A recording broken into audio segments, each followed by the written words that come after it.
Sir ఈ నీ సర్జరీలు, హిప్ సర్జరీలు లాంటివన్నీ ఈ మధ్యన నార్మల్ జ్వరం వచ్చింది, కడుపు నొప్పి వచ్చింది లాగా వినేస్తున్నాం ఈ పదాలు. కరెక్ట్. మీ ప్రకారంగా what is the right age to get that done sir? Ideal age I would feel for knee replacement అన్నది 60+.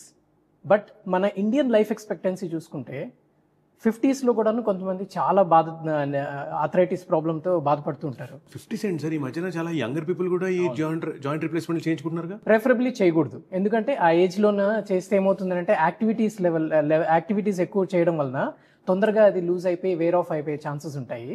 And they end up with multiple surgeries in their life time. So వీలైనంత వరకు younger age group లో మనం joint ని preserve చేయడానికి try చేయాలి. కాకపోతే small this thing, it's about knee replacement. Hip replacement అనేది it's a different ball game all together. Hip replacement అప్పుడు it can be done at a much younger age also with the new technology, new materials which are available. So even 20s లో ఉన్న వాళ్ళు కూడా చేసాం మేము, ఎందుకంటే వాళ్ళకి hip, Covid hip అని ఈ మధ్యన కొత్తగా వచ్చింది. I don't know if you heard of it or not. Please tell us. Yeah, Covid వచ్చాక ఏమవుతుంది అంటే చాలా మందికి మనము లంగ్స్ వీటి మీద ఫోకస్ పెట్టాం. కాకపోతే the new condition has evolved which is called as Covid hip.